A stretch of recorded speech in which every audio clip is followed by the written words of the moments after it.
Welcome to the January 2015 episode of Alexander County Now.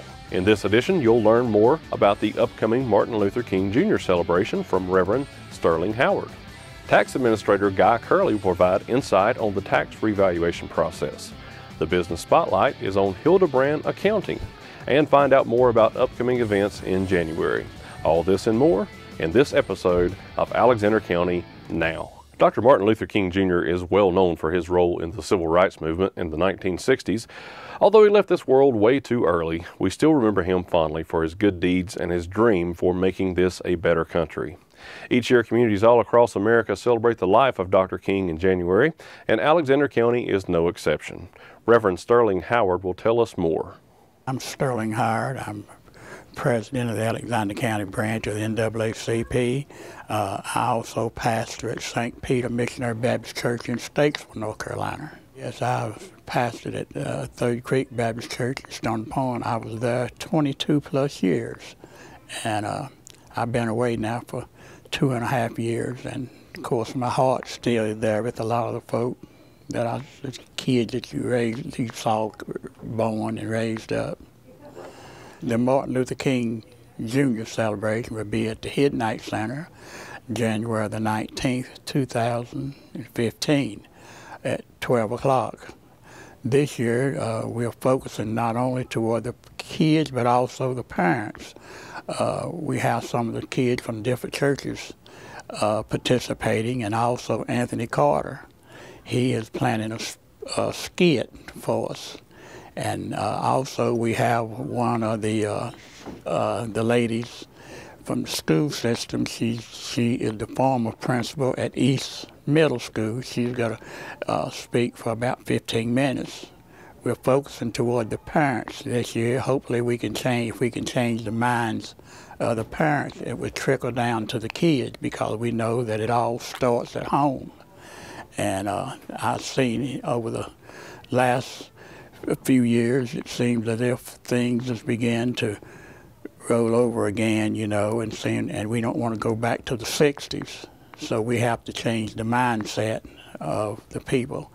And the NAACP, you know, we don't only involve the blacks or whatnot, but Hispanics, the whites, just whoever, you know, we'll just try to make it a level playing field, all those concerned. One of the statements that Dr. King said, he said that darkness cannot drive out light. Only light can do that. Hate cannot drive out hate. Only love can do that. So if we can change the hearts and the minds of people, then I think that we'll have a better community. Our churches will be more inspired, and they'll grow, and our community. And one day folk will look back and say, there's a little town in western North Carolina called Taylorsville, Hiddenite, Stone Point, just whatever. That the folk there, they don't go by your name, your color, your skin. But we just have to learn to love, and grow together. But I was inspired by Dr. King back in the 60s. My brother-in-laws, we grew to watch him on television, what he stood for.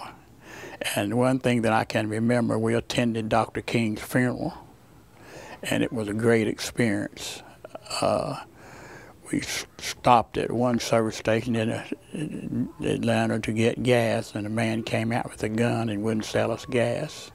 But after making our way to where the folk was gathered marching, I never saw such a crowd. It was a change. It just changed my way of thinking, knowing that black, white, red, all could come together for one cause. And the thing that shocked me was we were so far back from the casket, but folk was passing out, and every time they would carry someone out of the crowd, we would move up a little closer. I got within 6 feet of the casket, with tears running down my eyes. I thought, this man gave his life, that things would be better. And one day that we would look back from that moment on, I was going to dedicate myself to trying to make a difference. One quote that I'm inspired that Dr. King made, he said, "If you can't fly, then run. If you can't run, walk. If you can't walk, crawl. But the main thing is to keep moving." And so on January the 19th, I'm inviting the whole community in Alexander County, from the youngest to the oldest. If you need help, you need transportation, we would be glad to provide that for you. But it's a time for us to come together as one and try to make things better for all those concerned. So don't forget, January the 19th, 12 o'clock at the Hiddenite Center. You're all invited. Thank you.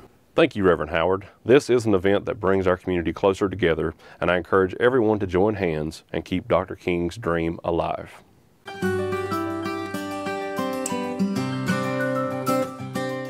Hi, my name is Roxanne Kerley, and today I would like to talk to you about home health care. What is home health care? Home health care is a wide range of health care services that can be given in your home for an illness or injury. Home health care helps you get better, regain your independence, and become as self-sufficient as possible. We provide a variety of clinical services and related products and supplies. Our team consists of caregivers such as skilled nurses, physical and speech therapists, medical social worker, as well as home health aides. Why Alexander County Home Health? Well, we are committed to providing high-quality, multidisciplinary care. We've provided compassionate, experienced care and support for patients in their homes for more than 40 years. By using your county agency, you are keeping those health care dollars that are spent on home health in the county.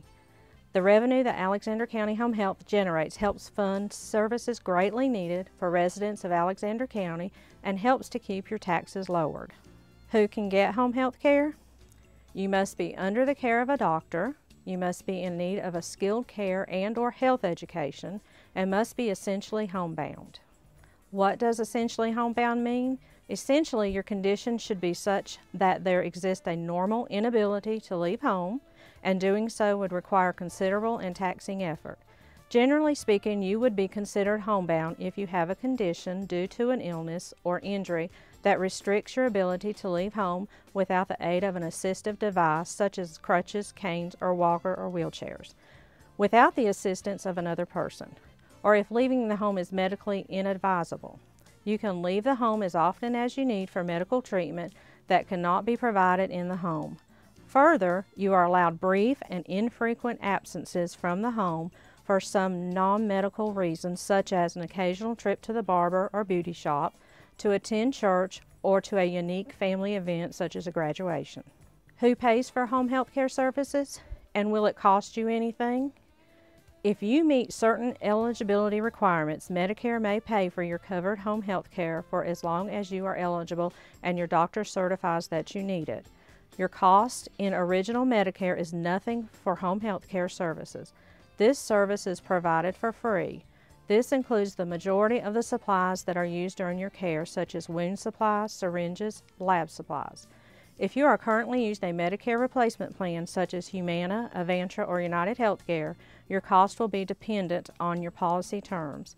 Additionally, our state's Medicaid program, workers' compensation, private or group health insurance, HMOs, and veteran and military benefits also may cover home health care. What are some examples of what home health care can do or provide for me or my loved one? Examples of a skilled home health service include wound care for pressure sores or surgical wound, patient and caregiver education, intravenous or nutrition therapy, injections, monitoring serious illness and unstable health status. We also have a team of home health therapists that can help evaluate the safety of your home and work directly with you to create personalized home rehabilitation programs. Our physical therapists can work with you on strengthening and mobility issues. We offer physical therapy and speech therapy services. Many health care treatments that were once offered only in a hospital or a doctor's office can now be done in your home. Depending on your pay source, we may also be able to come out to administer injections, fill medication planners, and draw lab work. We can supply ostomy, urinary catheter, and incontinence supplies for patients with Medicaid. Our trained staff of registered nurses, physical and speech therapists, medical social workers, and home health aides work with patients to bring them to an optimal level of independence. Please do not hesitate to call us with any questions you may have. You can reach us at 828-632-9704, extension 424.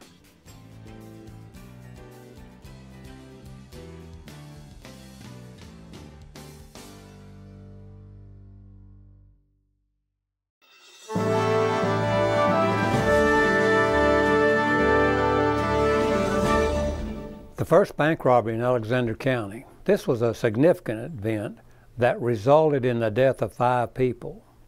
Shortly after 9 a.m. on Saturday, July 29, 1933, 4 would-be bank robbers mortally wounded cashier T.C. Barnes as they attempted to rob the Merchant and Farmers Bank in Taylorsville.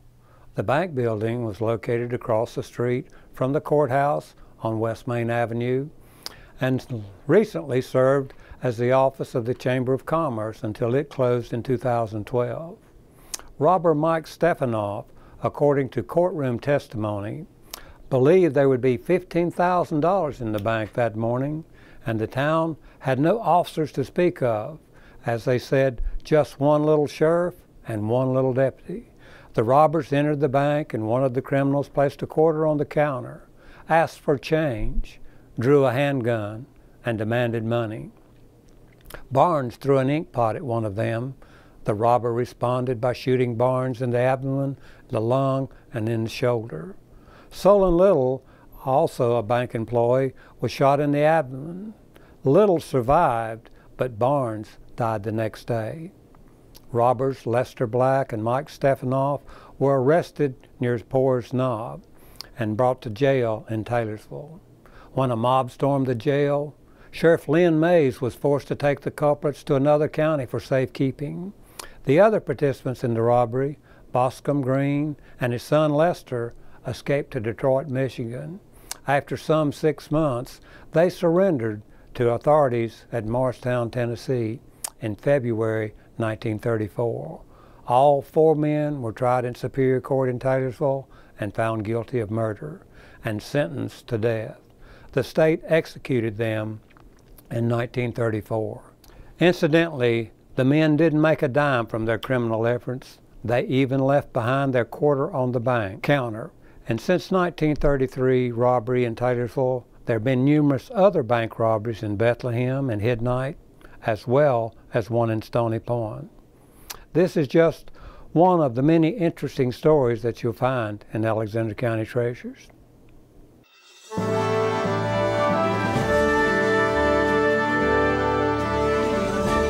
Folks, if you love Alexander County and you want to learn more about our rich history, you need to get a copy of Alexander County Treasures. Since December 2012, more than 1,100 copies have been purchased, and there are a limited number of copies still available. The book is only $49.95 plus $3.50 sales tax for a total of $53.45. The book can be ordered by mail. Alex History Group LLC, P.O. Box 279, Taylorsville, NC 28681. Or in person at the Taylorsville Times office at 24 East Main Avenue. Copies are also available at Taylorsville Savings Bank in Taylorsville, Hiddenite, and Bethlehem, at Custom Frame Crafters in Taylorsville, and at the Alexander County Ancestry Association. Buy your copy of Alexander County Treasures today. You may have already heard that 2015 is a tax revaluation year here in Alexander County. What does that really mean? Well, Tax Administrator Guy Kerley will tell us all about it. I'm Guy Kerley, Tax Administrator for Alexander County.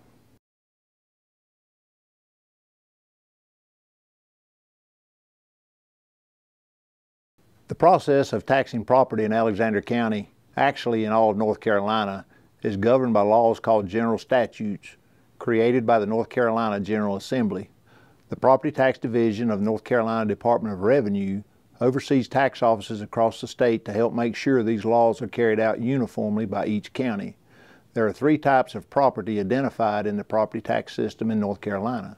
Those 3 types are identified as real property, personal property, and motor vehicles. Real property consists of any land and buildings or improvements that are attached to the land. Personal property consists of personal belongings identified by law as being taxable that are not permanently affixed to real property. Some examples of which are single-wide mobile homes, boats, aircrafts, untagged vehicles, and permanently tagged trailers. Motor vehicles which are registered and tagged make up the third type of property which is subject to property taxes. Owners of personal property must list this property with the tax office in January of each year. Real property and improvements to the property are listed by the tax office. The main responsibility of any tax office are to accurately value all types of property, bill taxes, and of course, collect the taxes.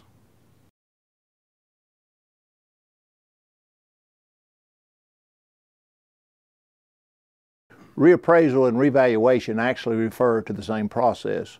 One of the general statutes created by the North Carolina General Assembly many years ago, General Statute 105-286, states that all counties in North Carolina will reappraise or revalue the real property in their respective county at a minimum of every 8 years. Counties may request permission from the Property Tax Division of the Department of Revenue to do reappraisals more often than 8 years, but must do a reappraisal at least once every 8 years. The goal of reappraising is to set a new value or adjust the existing value of each parcel of property so that it reflects a value as close to current market value as is possible on January the 1st of the reappraisal year. In Alexander County's case, our last reappraisal was billed in 2007. Therefore, by law, we must reappraise for tax year 2015. It should be noted that individual parcel values do not typically change between reappraisals due to fluctuations in market value.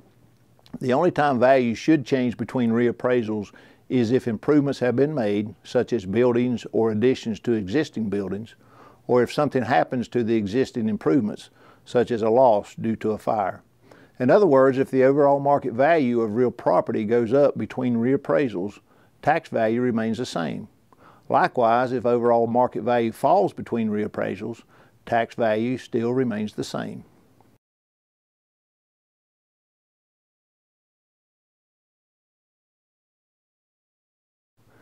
Alexander County has a very small tax office staff, so like many other counties, we contract with a company that specializes in reappraisals to perform our reappraisal.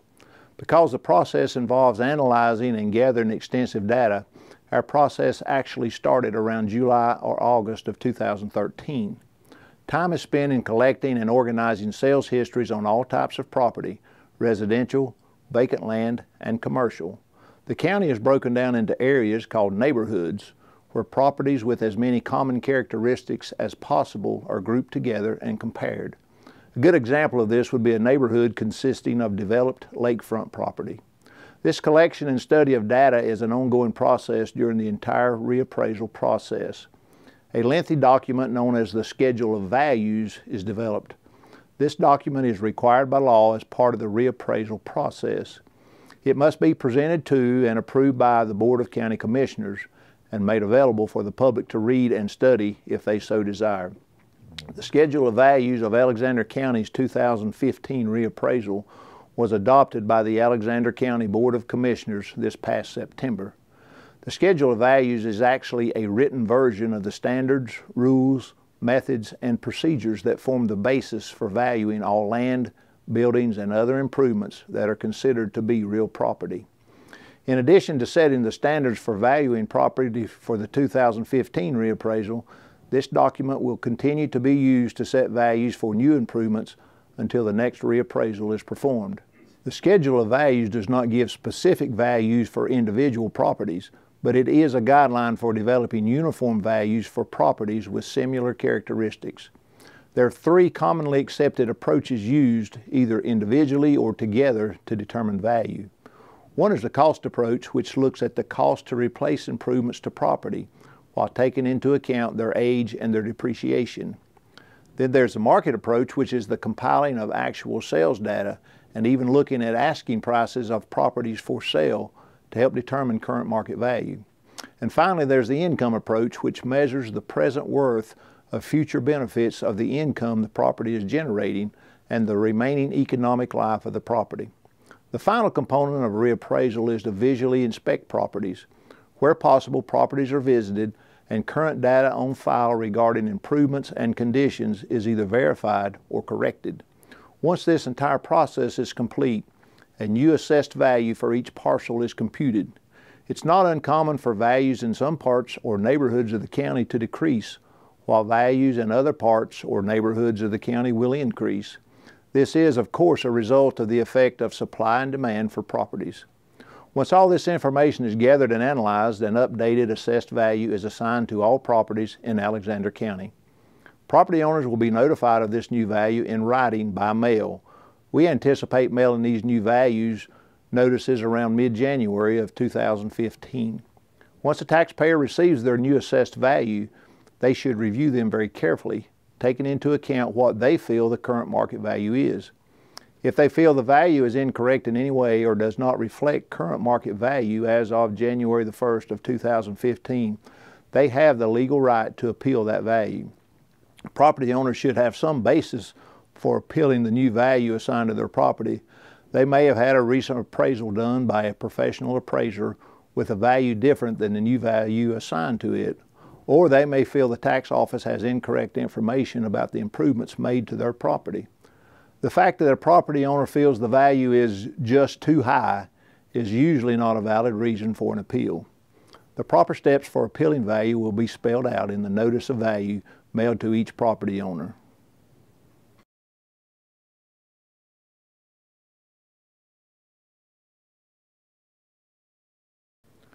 Once the assessed values have been mailed, the deadline has passed for citizens to ask questions and appeal any values they think might be incorrect. The county commissioners will establish a tax rate for tax year 2015. By law, this must happen before June the 30th of 2015. That rate will be applied to the new assessed value, and 2015 tax bills will be mailed to property owners. Taxpayers can normally expect to receive their tax bill between August the 1st and August the 15th. We encourage property owners to call us at the tax office and ask any questions they may have regarding the reappraisal process or about property taxes in general. Our office phone number is 828-632-4346, and our office hours are 8 to 5, Monday through Friday. Thanks, Guy. This is an important topic that affects all of our citizens, and hopefully everyone understands the process better now. We appreciate the hard work and dedication of you and your staff at the Alexander County Tax Office. Keep up the good work, guys. Welcome to the Library Corner. I'm Laura Crooks, the Director of the Alexander County Library, and I'd like to share with you a peek at what you can access with your library card. Today we'll look at some new titles, one you may have missed, and a little something for the season. In new fiction, take a look at Ballroom by Alice Simpson. Told in interconnecting stories, Ballroom is a beautifully crafted novel about a group of strangers united by their desire to escape their complicated lives, if only for a few hours each week, in a faded New York City dance hall. If you like books by Elizabeth Strout, who wrote The Burgess Boys and Olive Kittredge, this is one you should try. In new nonfiction, you may have an interest in Growing Up Social, Raising Relational Kids in a Screen-Driven World, by Gary Chapman and Arlene Pellicane. In this digital age, children are spending more and more time interacting with a screen rather than a parent. This book will help you equip your child to be relational rich in a digital world, replace mindless screen time with meaningful family time, learn what's working for the screen-savvy family down the street, prepare your child to succeed down the road in relationships and life, and learn healthy ways to occupy your child while you get things done. One title you might have missed, Agincourt by Bernard Cornwell. Young Nicholas Hook is dogged by a cursed past. A wanted man in England, he is driven to fight as a mercenary archer in France, where he finds two things he can love: his instincts as a fighting man and a girl in trouble. One of the most dramatic victories in British history, the Battle of Agincourt, immortalized by Shakespeare in Henry V, pitted undermanned and underwhelmed English forces against a French army determined to keep their crown out of Henry's hands. Here, Bernard Cornwell resurrects the legend of the battle and the band of brothers who fought it on October 25, 1415. An epic of redemption, Agincourt follows a commoner, a king, and a nation's entire army on an improbable mission, an exhilarating story, at once a brilliant work of history and a triumph of imagination. This is one of my personal favorites, and no one yet who's picked it up has been able to put it down unfinished. With Christmas coming up, you may want to take a look at Christmas Cookies from a Whimsical Bakehouse by Liv and Kay Hansen.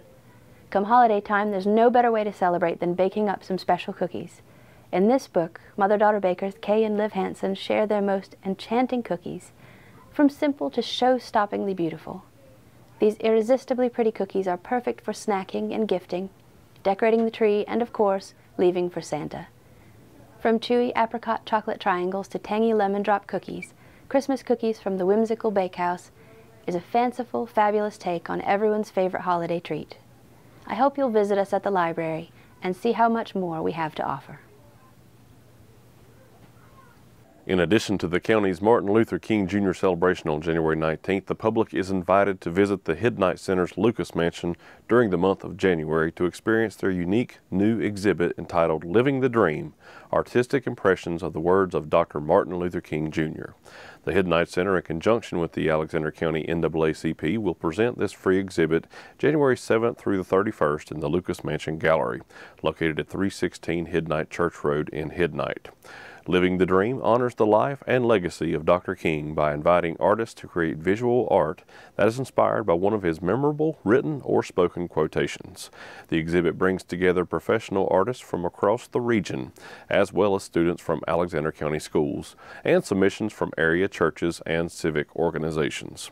Submissions will be accepted for this exhibit until January 5th at 4 o'clock. To learn more about how you can participate in Living the Dream, call 828-632-6966. A special reception will be held on Sunday, January 11 from 3 to 4:30 p.m. in the Lucas Mansion Gallery, during which time the public can view the Living the Dream exhibit, meet the artist, enjoy refreshments, and a time of fellowship. The exhibit will be open to the public through January 31st during the Hiddenite Center's operating hours, which are Monday through Friday from 10 a.m. to 4:30 p.m. and Saturday 10 a.m. to 3 p.m. All Lucas Mansion Gallery exhibits are admission free. As a special addition to the exhibit, the Alexander County NAACP will sponsor a People's Choice Award, winner and runner-up, chosen by the popular vote of the exhibit visitors. The winner will be awarded an Acer computer tablet, with the runner-up to receive a $100 cash prize. So, make plans now to visit this special tribute to Dr. King at the Hiddenite Center's Lucas Mansion throughout the month of January. Visit HiddeniteCenter.com to learn more about upcoming Hiddenite Center events and programs. What's going on in January here in Alexander County? Well, we've got quite a few things. The Inspirations will be in concert at the ACHS Auditorium on Saturday, January 3rd at 6 o'clock. The Jubilee Quartet and For His Glory will also perform. Group rates are $15 per person. Advance tickets are $18, and the price will be $20 at the door. For more information, contact Ray Johnson at 828-632-7926. The Alexander Central High School Cougar basketball teams will play at home on January 6th, 16th, and 27th. JV action begins at 4 o'clock, with varsity play to begin at approximately 6 p.m. The ACHS wrestling team will have home matches on January 9th, 18th, and 23rd, with the conference tournament set for January 31st at the high school. Keep up to date with Cougar Athletics on Twitter by following @AlexCentralHS. Old Steel Golf Club in Bethlehem invites the public to participate in a cornhole tournament on Saturday, January 24th. Registration begins at 10 a.m. with play to begin at 11 a.m. There will be 2 tournaments, a blind draw and a BYOP, which is Bring Your Own Partner. The entry fee is $10 for the blind draw or $20 for BYOP. The club will offer food and drink specials all day, and the tournament will be held indoors. Call 828-598-0327 for more information or visit oldsteelgolf.com. You can learn more about these events and much more at visitalexandernc.com. There you'll find a complete calendar of events, interesting news about local attractions, a complete dining guide, and more. We hope you've enjoyed this episode of Alexander County Now.